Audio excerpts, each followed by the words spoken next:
Ano-ano ba ang mga indoor plants ko dito sa bahay? Anyway, kahit ano naman pwede. Basta once or twice a week, papainitan, paarawan. Ito nakabili ako kanina ng sampagita. Yan, may bulaklak na. Ang bango. Yan, pwede ko siyang ilagay dito sa loob ng bahay. Tapos, ang gagawin ko lang, hindi ko na siya tatanggalin sa paso, kaya lang, ito nakabili ako ng bucket na medyo maganda-ganda. Tapos, ilagay ko na lang na ganyan. Yan. Hindi siya masyadong lubog, pero okay lang. Yan, okay na. Ready na to for display. Tapos, ito.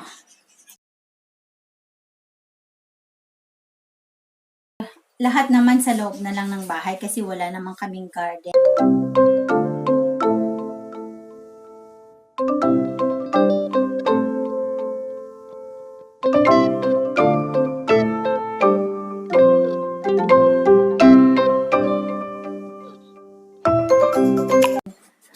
Tapos, ilalagay ko siya dito.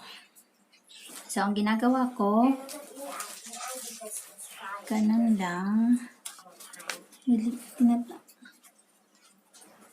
Yan, careful doon sa ano niya. Tapos yan. Ganun.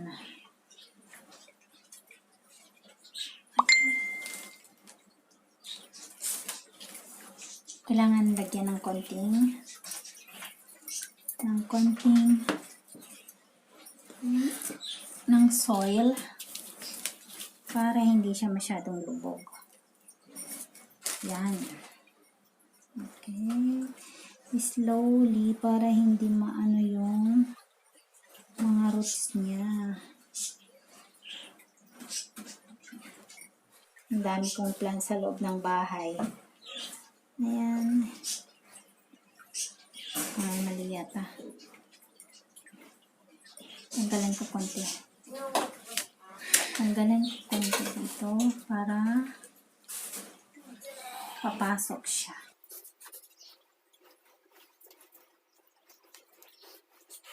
Dinidiligan ko lang tong pag every 3 days.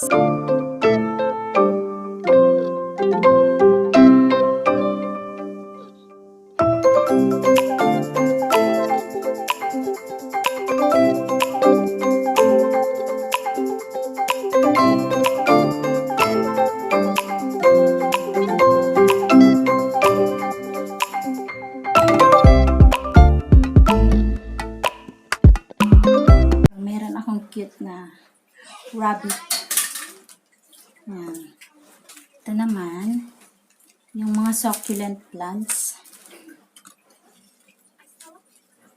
Ito hindi kailangan dinidiligan ng araw-araw. Once a week lang.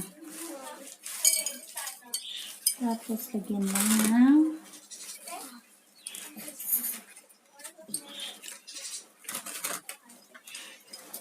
ng lupa. Yan. Mamaya na tayo magdilig. Pag matapos lahat. Yan. Ang ganda, no? Dito lang sa table ko ginagawa yung plants. Yan. May mga may mga stones na may kulay. Yan. Ito naman, tubig lang siya. Ilalagay ko lang sa tubig ito. Meron akong cute na jar. Yan. Dati meron na akong plant dito. Tapos kinaganyan ko lang. Lagyan natin. Tapos, meron akong mga stones. Lalagyan ko lang ng stones para mayroong kunting kulay-kulay. Ito pwede siyang isabit. May sabitan siya dito. Ayan, sinasabit ko to. Ayan. Tapos, pinifill upan ko lang siya ng ng tubig. Ayan. O, diba? Ang ganda na.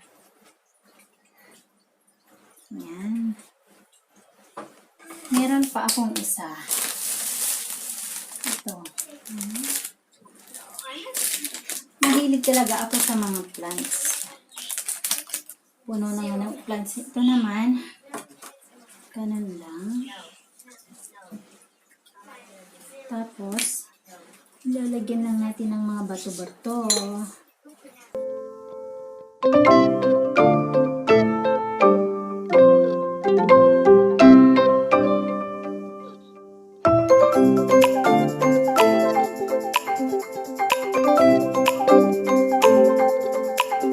Pinapalitan ko lang yung tubig nito basta makita ko ng medyo madilim na.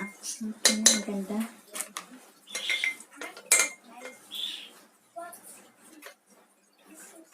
Tapos, pilapan ko lang ng tubig. Yan. Ganyan lang. Konting-konti lang ang gustong tubig ito. Kasi pag maraming tubig, namamatay siya. Kasi sadyang marami na siyang tubig sa sa dahon niya. Kaya, di na niya kailangan ng maraming tubig. Meron akong niyog. At ano pa nga ba ang mga indoor plants ko? Ito. Iwan ko lang kung anong pangalan. Basta nakikita ko lang. Yan. Sprayan na natin. Kasi medyo na siya. Sprayan na natin yung konti. Yung mga dahon nila. Yan. Okay na to. Matagal ko na tong plant. Ito. Ito naman. Nilalagay ko lang siya dito sa may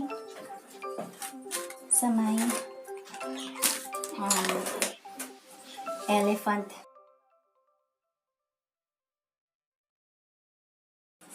Mahilig ako sa mga figurines. Yan. Tapos nilalagay ko lang dito.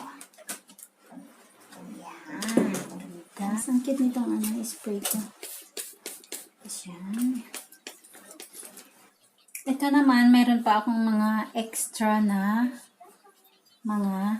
actually, ito, candle holder siya, pero hindi ako mahilig sa candles, kaya lagyan ko na lang siya ng plants. Yan, meron pa akong extra na paso. Seeds, yan. Ang ganda niya pagtutubo, kaya gagawin ko.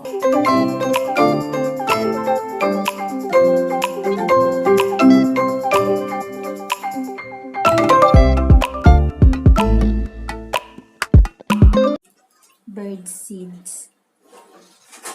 Tapos, babalikan natin after few days. Kung anong itsura. I-update ko kayo guys kung anong itsura. Basta ang ganda. Yan. Ito din.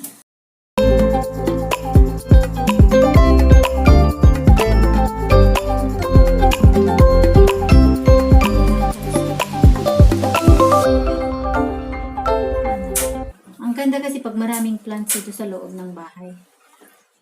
Dito na lang sa loob kasi wala. Yun na nga, wala akong garden. Diligan natin.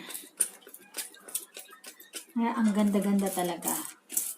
Pag tumubo na siya. Nakikita ko to sa sa market, nagbebenta sila. Tapos, lagyan ko pa dito. Para may ilibing yung seeds. Yan.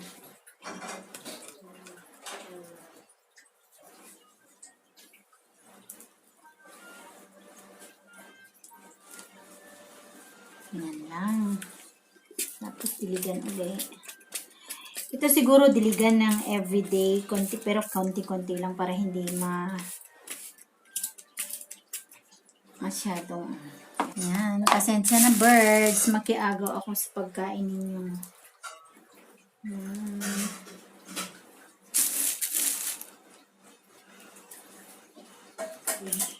Ito guys, i-update ko kayo pag okay na.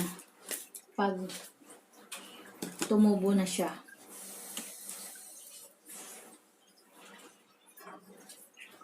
Ang bongga.